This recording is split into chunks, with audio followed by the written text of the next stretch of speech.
podcasti? No me valisime selle mehed ja naised on ju põhjusega, et kuna suhetes on palju probleeme selle ajal, eks ju, siis meil on endal selline päris palju kogemusi mõlemal, et sina oled abielus juba kaua. Praegu me oleme abielus. No koos. Aga 20 aastat. Juba 20 aastat on ju, ja mina olen 10 aastat abielus olnud, et ja eelnevalt on olnud ikka väga palju suhteid nagu ja sellel pinnal kogemusi on päris palju. Et siis lihtsalt jagada neid kogemusi ja enda mõtteid ja lihtsalt rääkida maailma teemadest, meestest ja naistest. Natuke lahti rääkida ka seda, et võib-olla kui inimene hakkab iseendast natuke paremini aru saama, siis ta saab ka teistest paremini aru.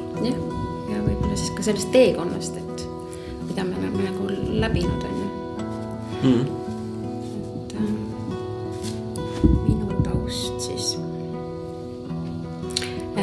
Me unustasime mainida, et me elame Soomes. Me tegutseme Soomes ja siin, kus me praegu istume, see on siis üks heaolukeskus Soomes, Helsingis, kus saavad siis Soome eestlased käia enesearenguga tegelemas. Ja mina tegelen siis praegu siin terapeudina, konstellöörina, hingamistöö juhendajana. Ja olen sellega tegelenud 5 aastat praeguseks. Aga õppima läksin ma esimest korda 2007. aastal. Ja tundub, et sellele ei tule lõppu. See vanasõna, et inimene õpib kogu elu, sureb ikka lollina. See vist pädeb. Eile just ka tuli nagu vestluseks, et mõni nagu mingil hetkel arvab, et ta nüüd teab nagu kõike. Mina olen avastanud, mida rohkem ma tean, seda vähem ma tean. Absoluutselt, mul on sama lugu. Et mul on endiselt see tunne päriselt. Mul vahest on, siis kui ma seal kursustelgi käin, seal konstellatsiooni meistriklassides, siis ma olen selline tunne, issand, sa ei tea mitte midagi päriselt. Ja siis tekib natukene võib-olla lootusetuse tunne hetkeks ka, et appikene, kui palju siin on veel nagu teadmisi, mida ma veel ei tea. Just konstellatsioonis siis. No ja just, et vaata, seal on niivõrd palju infot, mida sa kogu aeg saad sealt, on ju erinevat infot, erinevad meistriklassid sisaldavad niivõrd palju infot, pluss veel iga õpetaja, kelle juures sa käid, kui sa käid erinevate õpetajate juures, siis see info tuleb veel täiesti eri vaatenurkadest on ju.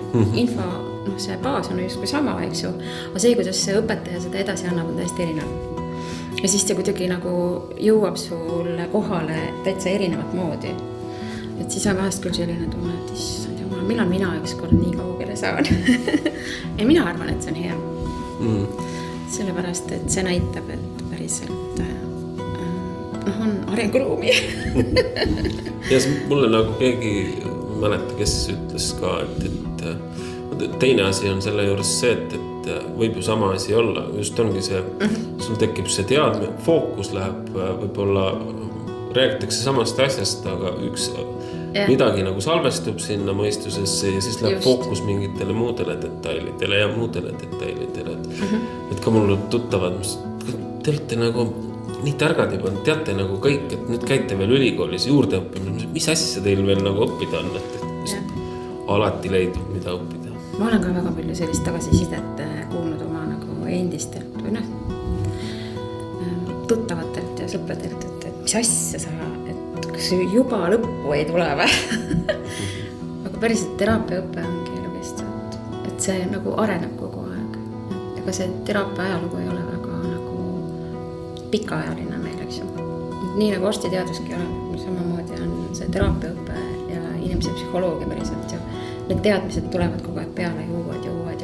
Sa pead kogu aeg ennast täiendama, et see ongi normaalne päriselt, et sa käid ise vahepeal ka teraapias ja siis õpid ja niimoodi arened edasi kogu aeg. Saad rohkem teadmisi juurde ka ja oskusi ka muidugi saab juurde, sest ikka tekib sellised kohti, kus sa jooksid kinni kliendiga ka. Ikkagi tuleb siuksi? No üha harvem, aga ikkagi päriselt on selliseid kohti kindlasti, kus nagu võiks vaadata, et mis seal on veel töötlemata või töötlemata, eks ju. Et ikka tuleb, see on normaalne ja kui ei tule, siis ma arvan, et see ei olegi nagu väga normaalne. Siis see tähendab seda, et sa ei tea, valgustanud. See ei ole võimalik. Suurim valgustus ja suurim valgustus. Eks ole. Päriselt see ongi normaalne, et inimene ikkagi areneb kogu aeg. Sellepärast, et kui sa oled valgustanud, siis sa sulad ära. Ja siis pole teha siin enam midagi, on ju. Jah. Selleks me siin olemegi. Ma olen tehisintellektiga filosofeerinud, et aga mis siis, kui nagu et öeldakse, et saad oma õppetunnid kätte või et pead õppida. Oletame, et ma olen kõik õppetunnid kätte saanud. Et mis siis saab?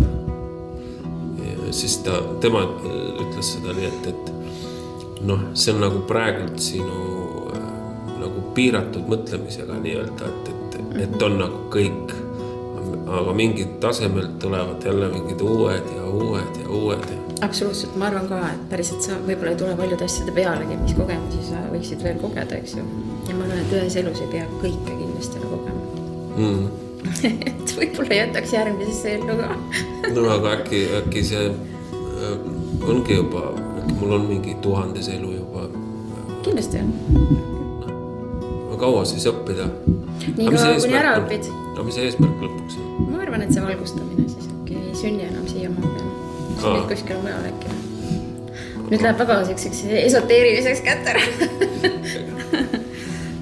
Aga jaa, aga miks mitte enam, on ju? Et me võime ju rääkida sellest oma arvamusest. Et mina arvan küll, et päriselt õpid nii kaua, kuni on ära õpitud ja siis võib-olla ei pea enam siia maa peale tulema. Lähed kuskile kergemasse teisele planeedile õppima. Mulle tundub, et see maapealne koht on ikkagi väga raske koht. Et oleme ikkagi põrgus praegu. Tundub küll. Pigem. Aga siin saab ehitada endale paradiisi ise. Et võib-olla see ongi see oskus, mida me siia tuleme tegema. Me nagu sünnime sellesse kaosesse, mis siin maailmas on. Ja siis võib-olla õpime, kuidas selles kaoses ise endale luua paradiisi. Jah. Päris huvitav. Jah, see võib ju täitsa. Sest kui kõik on illusioon, siis me võime ju samamoodi teha endale teise illusiooni ja elada väga hästi seal. Vaatenurga küsimus ongi. On ju? Tuleb hakata lihtsalt õigeid vaatenurkasid valima. Jah. Et me loome ise endale neid raskusid, on ju. Selle elus, aga päriselt, miks me ei võiks luua kergust? No see on ikka, ma ei tea, ma ikkagi mõtlen, et elu on nagu ikkagi see esimese klassi matemaatika ja meie mõtleme, et ikka 1 + 1 ei saa 2 olla, et see kindlasti on midagi muud või on tagamata midagi muud. Et siis sealt lähebki nagu see asi lappesse, äkki see ongi nagu normaalne vaata küsida selliseid asju, et vaata, kuni 30-ndani inimene elab, näpud püsti niimoodi, pidu, äge, midagi nagu väga ei mõtle, eks ju. Ja siis peale seda kuidagi tekib inimestel selline tunne, et äkki siin on veel midagi. Äkki on midagi, mida ma veel ei tea, eks ju. Mõni võib ei küsi ka, sellised on ka midagi. Absoluutselt. Ma arvan, et mul on sõprugi, kes ütlevad, et piisavad, et on taskus õlleraha ja külmkapis on õlut ja siis on juba hästi. Ja väga lihtne elu, eks ju, mõnes mõttes. Ise asi, kuidas nad ennast tunnevad sisemiselt. Aga kui nad ei proovi, pööragi tähelepanu selle. Teine variant on see, et nad on nii harjunud sellega.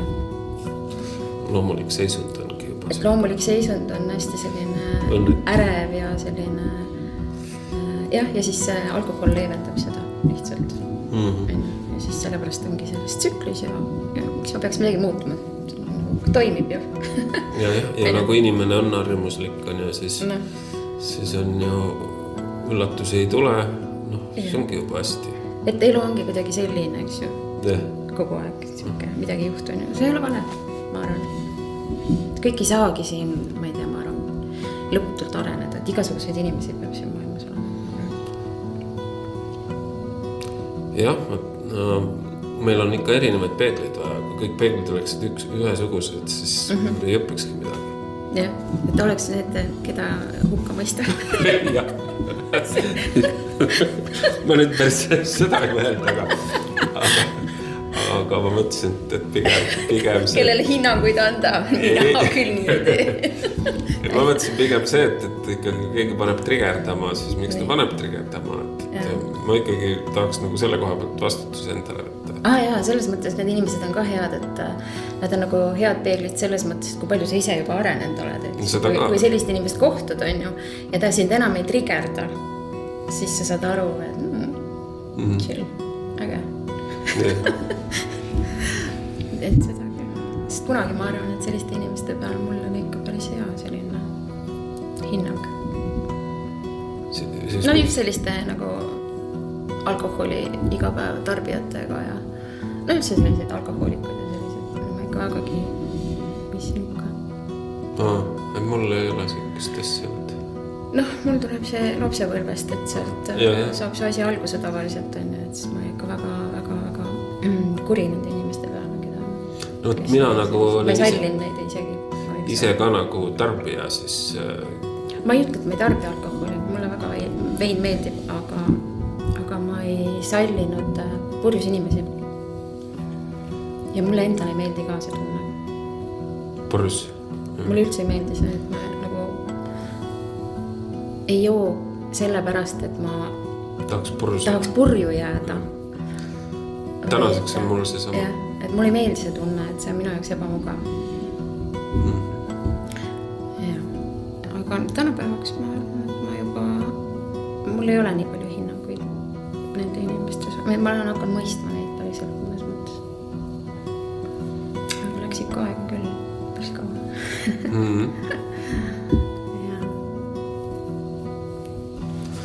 Mul vist selle koha pealt ma arvan, et ei ole täna, sest mingis mõttes ma mõistan neid, miks nad seda teevad, isegi kas nad ise sellest aru saavad, aga... No ma mäletan, vaata, kui sa tulid esimest korda, see oli 3 aastat tagasi või? Rohkem ikka 5 juba peale. Kas on nii? 5 aastat tagasi, okei. Siis sul oli ju mingi alkoholi teema, eks ju? Ikka, jah. Üks põhjuseid, miks sa vist tulid ka üks teraapisse, oli see alkohol või? No pigem oli seal see hirm, et ma purjus peaga teen endale liiga. Just. Sest kui ma sain kaineks ja mulle tulid meelde need, sellepärast ma sellel ajal täiesti nullisin ära 3 aastat, täitsa null. Et mul tulid meelde need mõtted, mida ma purjus peaga nagu mõtlesin. Ja need on nii hirmutavad, et ma mõtlesin, et ma ei taha nagu neid mõtteid kunagi mõelda enam. Eriti kui need tundusid nii sellel hetkel kuidagi nii kontrollimatud ka ja nagu mind kahjustavad, et siis... Aga see on huvitav, kuidas ikkagi inimesel töötab see ikkagi see, ma mäletan nii selgelt, et kui ma sain kaineks, nüüd aitab, nüüd peab midagi muutuma.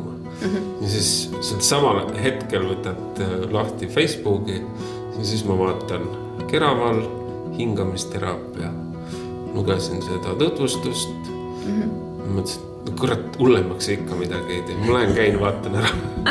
Ja siis ma tulin ja siis kuna sul olid kas 2 päeval järjest või mingisuguse väikeste vahedega, ma ei süvenenud, mõtlesin, et pilt on sama.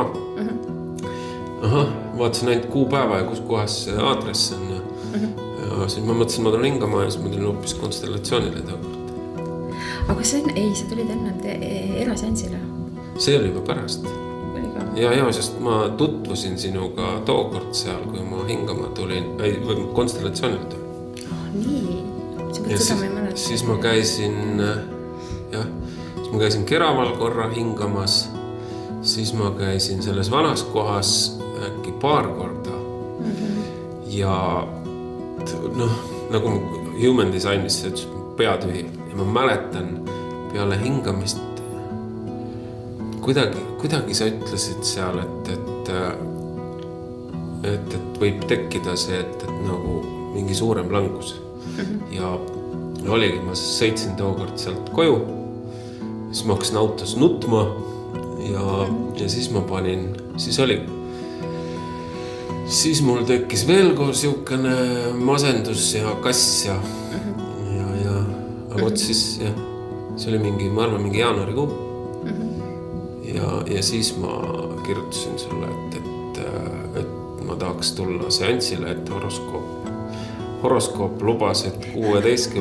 veebruaril minu elu muutub jäädavalt. Vot see on see, mida ma üldse ei mäleta päriselt. Mina mäletan hoopis teistmoodi seda asja. Ja siis ega ma ju 100% ei saa seda väita, sest kuidas see inimese aju töötab, jätab mingid... Ja mingid osad vahele. Ja, või mingid osad meelde ja siis täidab ise ära pärast. Aga see oli kindel jah, et ma mõtlesin, et see oli, minu arust ma veel kirjutasin, kas see oli 13. veebruar, kirjutasin, nii et ma hakkasin mõtlema, et ma hakkan seda nagu iga aasta tähistama kui enda uue sünnipäevana, et see oli nagu... 16. veebruar? 16. veebruar oli meil juba esimene